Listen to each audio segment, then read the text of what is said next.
नमस्ते दोस्तों, pharma notes के इस यूट्यूब चैनल में मैं विकास बोपिनवार आप सबों का तहे दिल से स्वागत करता हूं।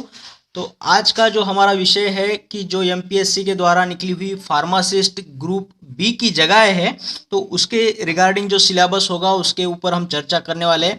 सबसे पहले तो मैं आपको ये बात क्लियर कर दूं कि एमपीएससी ने क्लियरली एडवर्टाइज में मेंशन किया हुआ है कि अगर ज़्यादा तादाद में अगर फॉर्म आते हैं, ज़्यादा अर्ज आते हैं, तभी वो एक एग्ज़ाम लेने की सोचेंगे। और अगर कम बेसिस पर फॉर्म आते हैं, बहुत ही कम बच्चे अगर अप्लाई करते हैं, तो वो डायरेक्टली आपका इंटरव्यू लेके आपको सिलेक्शन देंगे। और इसके रिगार्डिंग उन्होंने एम फार्म को थोड़ा सा प्रेफरेंस भी देने का सोचा है। ठीक है, तो अगर एग्ज़ाम होती है तो सभी लोग उसके लिए एलिजिबल है, चाहे बी फार्म हो चाहे एम फार्म हो। लेकिन अगर इंटरव्यू होता है तो सिर्फ एम फार्म वालों को ही सॉर्ट आउट किया जाएगा। ठीक है, तो जाहिर सी बात है, फॉर्म तो बहुत सारे आएंगे, सभी को जॉब की आवश्यकता है, तो बहुत सारे फॉर्म आएगा तो एग्ज़ाम भी होगा। लेकिन अभी तक उन्होंने सिलेबस डिक्लेयर नहीं किया है, कोई सेंटर अलॉट नहीं किया है किसी को। तो मेरा आपसे दरखास्त है, जिन लोगों ने अभी तक फॉर्म नहीं भरा है, तो लास्ट डेट नज़दीक आ रही है 6 जनवरी।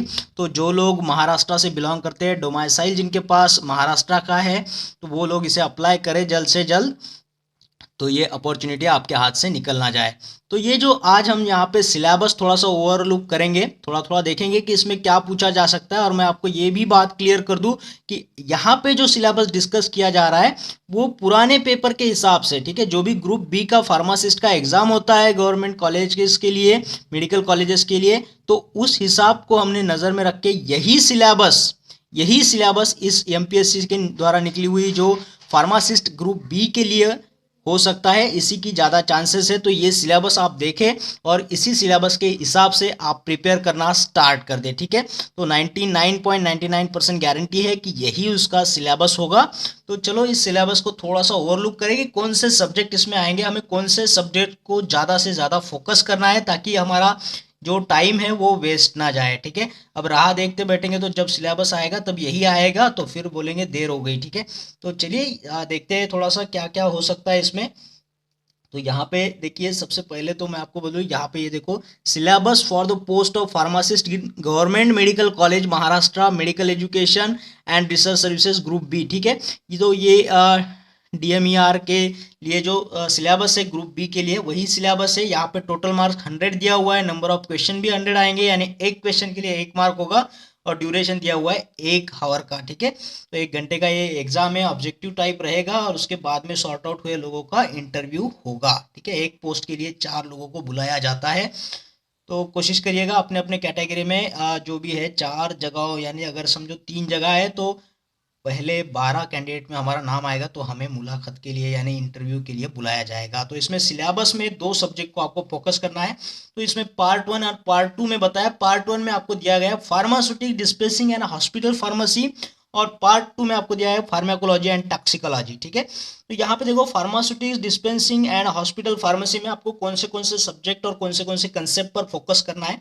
तो सबसे पहले यहाँ पे इन्होंने दिया है फार्मूलेशन पे। ठीक है, तो फार्मूलेशन में आपने देखो, यहाँ पे ओरल डोसेज फॉर्म है, आईवी पैरेंटरल रूट से दिए जाने वाले ड्रग है, नेसल रूट से दिए जाने पल्मोनरी यानी जो भी एरोसोल वगैरह प्रोडक्ट होगा उसका होगा ये, ऑफ्थाल्मिक, ट्रांसडर्मल, तो और नोवेल ड्रग डिलीवरी सिस्टम भी आपको यहाँ पे पढ़ना है। ये सारे चीज़ों को आपने फोकस करना है। ठीक है, शेल्फ लाइफ क्या होता है ये भी देख लेना है, और ड्रग स्टेबिलिटी के बारे में भी आपको जानना है। ठीक है, सिलेबस तो आपको मिल जाएगा, बहुत लोगों को सिलेबस भी होगा लेकिन उन्होंने अभी तक पढ़ा नहीं होगा। तो इस वीडियो को आखिरी तक देखिएगा, सारे पॉइंट्स पर थोड़ा सा एक नज़र तो जाएगा, वो पॉइंट सुनने तो मिलेगा, तो शायद आप प्रिपेयर कर पाए उसके रिगार्डिंग। ठीक है, तो हम तो आपको प्रिपरेशन करवा के ही देंगे, कोई दिक्कत नहीं, उसमें कोई डाउट नहीं है दोस्तों। तो नेक्स्ट है, यहाँ पे जो पार्ट आपको फोकस करना है प्रिस्क्रिप्शन पर। ठीक है, तो प्रिस्क्रिप्शन पर भी आपने फोकस करना है, क्या होता है प्रिस्क्रिप्शन, उसके फंक्शन क्या है, कैसे हैंडलिंग किया जाता है। और इसमें इन्होंने कुछ पॉइंट इंक्लूड किए हैं जूरिस्प्रूडेंस से। ठीक है, सबसे इंपॉर्टेंट जो एक्ट है जूरिस्प्रूडेंस का आपको देखना है, डी&सी एक्ट। ठीक है, डी&सी एक्ट बहुत इंपॉर्टेंट है डीआई एग्जाम के लिए, प्रोफेसर एग्जाम के लिए, या फिर ये जो फार्मासिस्ट ग्रुप भी हो रहा है ना, तो इसके लिए डी&सी एक्ट बहुत इंपॉर्टेंट है। इसे अच्छे से पढ़ना बहुत ज़रूरी है दोस्तों, इस पर बहुत क्वेश्चन आते हैं। नेक्स्ट है आपको ये फार्मेसी एक्ट को भी पढ़ना है, DPCO drug price control act को भी देखना है थोड़ा, और narcotic psychotropic substances acts and rule. ये जूरिस्प्रूडेंस वाला जो होता है ना, बहुत इंपॉर्टेंट होता है कॉम्पिटिटिव एग्जाम में। ऐसे बड़े बड़े एग्जाम जब होते हैं ना, तो इस पे बहुत ज़्यादा क्वेश्चन बनते हैं, बहुत ज़्यादा फोकस किया जाता है। तो मेरी आपको आपके लिए राय है कि आप जूरिस्प्रूडेंस को अच्छे से फोकस करें, सारे पनिशमेंट्स पेनाल्टीज वगैरह अच्छे से पढ़ ले, ये इंपॉर्टेंट है। इसके रिगार्डिंग हमारे चैनल पे भी हमने बहुत सारे चीज़ों को ऑलरेडी डिस्कस किया हुआ है, वो भी देखें आप। नेक्स्ट है पोसोलॉजी, जिसमें फार्मास्यूटिकल कैलकुलेशन होता है, डोसेज फॉर्म का कैलकुलेशन होता है, डोज कितना देना होता है पीडियाट्रिक जेरियाट्रिक पेशेंट के लिए। तो पोसोलॉजी से आपने कुछ क्वेश्चंस को भी सॉल्व करिएगा, ठीक है। बड़े लेंदी सवाल भी पूछ लेते हैं ये कभी कभी कैलकुलेशन के, तो पोसोलॉजी से आपने थोड़ा सा फोकस करना है। कम से कम इसके लिए हर हफ्ते 2-3 क्वेश्चंस तो सॉल्व करते जाइएगा, ठीक है। हर हफ्ते 2-3 क्वेश्चन भी सॉल्व करेंगे, जब तक एग्जाम होगा आपका प्रिपरेशन हो चुका होगा। पोसोलॉजी के ऊपर 1 या 2 सवाल तो आने ही आने हैं दोस्तों। नेक्स्ट है आपको थोड़ा सा फार्माकोपिया के रिगार्डिंग मोनोग्राफ वगैरह जो देता है, उसमें जो टेस्ट वगैरह है थोड़ा सा देख लेना है, कितना मोनोग्राफ होगा, कौन सा आईपी का वॉल्यूम वगैरह, उनके एडिशन को भी देख लीजिएगा, ठीक है। नेक्स्ट है यहाँ पे स्टेरिलिटी चैप्टर को आपको करना है, ठीक है। स्टेरिलाइजेशन चैप्टर तो हमेशा इंपॉर्टेंट होता है एग्जाम के लिए, सभी को पता है। तो स्टेरिलाइजेशन के जो भी मेथड्स है, वैलिडेशन है, स्टेरिलिटी है, पायरोजन है, यहाँ पे असेप्सिस मेंटेनेंस, असेप्टिक कंडीशंस, तो इन सारे ये CSCD को भी देख लेना है। सेंट्रल स्टेराइल सप्लाई डिपार्टमेंट को भी थोड़ा सा देख लेना, और उसके फंक्शनिंग को देखो। ये फंक्शनिंग तो आपने देखना ही देखना है, रट्टा मार लो ये फंक्शनिंग के ऊपर, क्योंकि एक ऑप्शन ऐसा होता है जो उनका फंक्शन नहीं होता है, तो वो पूछता है कौन सा फंक्शन नहीं है, ठीक है। तो CSSD के फंक्शन देख लेना, 100% इस पर क्वेश्चन आ ही जाएगा दोस्तों। नेक्स्ट है इसमें स्टेरिलिटी में आपको थोड़ा माइक्रोबायोलॉजी के ऊपर फोकस करना है कि मीडिया क्या होता है, कैसे प्रिपरेशन किया जाता है, कैसे स्टेरिलाइजेशन किया जाता है, ठीक है। माइक्रोबियल मीडिया को कैसे बनाया जाता है वो देख लेना है। फिर सर्जिकल ड्रेसिंग्स, ठीक है। अस्पताल में आप देखे होंगे कि कोई भी जो भी हम इंस्ट्रूमेंट वगैरह इस्तेमाल करते हैं, तो उसका जो होता है पहले स्टेरिलाइजेशन करना होता है। जो भी हमारे सर्जिकल ड्रेसिंग में आते हैं उनका स्टेरिलाइजेशन कैसे किया जाता है, कौन सा मेथड उसको यूज़ किया जाता है, ठीक है। जो भी सीजर्स वगैरह इस्तेमाल किए जाते हैं ना, तो उसके लिए कौन सा स्टेरिलाइजेशन यूज़ करोगे आप, या फिर कोई बैंडेज यूज़ करना है, कॉटन यूज़ करना है, तो उसके लिए कौन सा मेथड यूज़ करोगे, तो उसका टेस्ट ऑफ स्टेरिलिटी भी देख लेना है आपने। फिर लिगेचर एंड सूचर्स, ठीक है। जो भी सिलाई मारने के लिए, स्किन का सिलाई मारने के लिए सूचर्स और लिगेचर्स इस्तेमाल होते हैं, तो ऑब्जर्वेबल और नॉन ऑब्जर्वेबल में क्या फ़र्क है। ऑब्जर्वेबल में कौन सा आता है, इथिलॉन वगैरह हो गया, प्रोलिन हो गया, ठीक है। तो इसको थोड़ा आपने देख लेना है। कैटगट क्या होता है, कैटगट सूचर होता है ना, तो वो भी देख लेना, ऑब्जर्वेबल होता है, नॉन ऑब्जर्वेबल होता है, तो वो सारे टाइप्स है। हमने उस पर एक वीडियो भी बनाया हुआ है, तो आप उसको भी देख सकते हो, ठीक है। नेक्स्ट है यहाँ पे हॉस्पिटल एंड ड्रग स्टोर में, इसमें आपको देखना है कितना स्टाफ लोग होता है, उसके अंदर कैसे काम चलता है अस्पताल के अंदर, या IPD OPD डिपार्टमेंट क्या होता है, कैसे मेडिसिन का सप्लाई होता है, safe drugs of use in hospital, तो उसमें किस तरह से पॉलिसी मेंटेन की जाती है, ये सारी चीज़ें आप लोगों ने यहाँ पे फोकस करना है कि अस्पताल पे रिकॉर्ड कैसे रखा जाता है। कंप्यूटर में जो भी ऑनलाइन पोर्टल होता है E-औषधि करके, वहाँ पे जो ड्रग का रिकॉर्ड है उसमें की रिकॉर्ड रखा जाता है, मेंटेनेंस किया जाता है, तो आपने उसको भी देख लेना। ये ऑनलाइन कैसे काम चलता है थोड़ा सा देख लेंगे, ओवरलुक करेंगे तो वो समझ में आ जाएगा। नेक्स्ट है यहाँ पे दोस्तों क्लिनिकल फार्मेसी, ठीक है। तो क्लिनिकल फार्मेसी में आधा पार्ट तो इन्होंने कोलॉजी वाला ही इंक्लूड किया है, जिसमें ADR आपको फोकस करना है, ठीक है। एडवर्स ड्रग रिएक्शंस है, यहाँ पे ड्रग फूड इंटरेक्शंस है, ड्रग ड्रग इंटरेक्शंस है, तो ये कोलॉजी वाला पार्ट यहाँ पे आ चुका है, तो आप लोगों ने इसको फोकस करना है। Drug and poison information services and its management, ठीक है। पॉइजनिंग पे भी थोड़ा फोकस करो, ड्रग पॉइजनिंग पर, ठीक है। नेक्स्ट है यहाँ पे पेशेंट काउंसलिंग, लिफलेट्स वगैरह जो है, ये जनरल इंफॉर्मेशन थोड़ा रखना ज़रूरी है यहाँ पे। बाद में यहाँ पे थोड़ा दिया हुआ है ये point, use of softwares and databases for monitoring drug interactions के रिगार्डिंग आपको पढ़ना है। और ये एडवर्स ड्रग रिएक्शन तो ऑलरेडी बोला है, इन इडियोसिंक्रेटिक रिएक्शंस वगैरह, तो जो भी EDR चैप्टर है ना फार्माकोलॉजी के अंदर बेसिक वाला, तो आपने वो पढ़ लेना है, ठीक है। नेक्स्ट हम यहाँ पे डिस्कस करेंगे पार्ट 2 की तरफ, लेकिन उससे पहले मैं आपको बता दूं दोस्तों, हमारी जो पारमा नोट्स की जो PDF मेंबरशिप है, तो उसको आप लोगों ने आज ही ज्वाइन करना है बाय कंट्रीब्यूटिंग ओनली 999 रुपीज़ दोस्तों, ठीक है। तो ये जो ट्रांजेक्शन है, आप कोई भी ऑनलाइन ट्रांजेक्शन ऐप के द्वारा कर सकते हो, जैसे गूगल पे, फ़ोनपे या फिर Paytm। इसके लिए हमारा मोबाइल नंबर नोट कर लीजिएगा 8087339648 पर, ठीक है। तो जैसे ही आपका ट्रांजेक्शन हो जाएगा आपको हमारे प्राइवेट टेलीग्राम चैनल से लिंक किया जाएगा, जहाँ पे आपको ये सारा मटेरियल जो है आपको पीडीएफ के फॉर्म में मिलता रहेगा दोस्तों। और आगे इस पर जो भी वीडियो बनेंगे ये सिलेबस के ऊपर, वो भी आपके साथ में शेयर किया जाएगा टेलीग्राम के ऐप के ऊपर, ठीक है। तो आप लोग कोशिश करिएगा कि इस मेंबरशिप को आज ही ज्वाइन करें, ना कि आपका वक्त ज़ाया करें, ठीक है दोस्तों। तो और अपने दोस्तों में भी इसे ज़्यादा से ज़्यादा शेयर करिएगा ताकि उन लोगों को भी इसका फ़ायदा मिले, ठीक है। और इसके साथ मैं एक बात बता दूं आपको, हमने फार्मा नोट्स का जो मराठी लैंग्वेज में एक चैनल है उसको भी ओपन किया हुआ है, तो उसका लिंक भी मैं यहाँ डिस्क्रिप्शन बॉक्स में शेयर करूँगा, आप उसे भी ज्वाइन कर लेना है। क्योंकि हम वहाँ पे भी इसी सिलेबस को लेकर एक मदर टंग लैंग्वेज में जो है हमारी मराठी भाषा में, वहाँ पे हम ये सारे सिलेबस को भी वहाँ पे भी डिस्कस करेंगे दोस्तों, ठीक है। तो जिसको जो आसान लगे तो आप वो वहाँ पे ज्वाइन कर सकते हो। मराठी तो मराठी, हिंदी तो हिंदी, ठीक है। चलो मदर टंग हो या फिर नेशनल लैंग्वेज हो, कोई नहीं, हमारे जज्बात जो है आपके तक पहुँचना ज़रूरी है, ठीक है। आपको कंसेप्ट समझ में आना ज़रूरी है दोस्तों। चलिए नेक्स्ट पार्ट की तरफ बढ़ेंगे।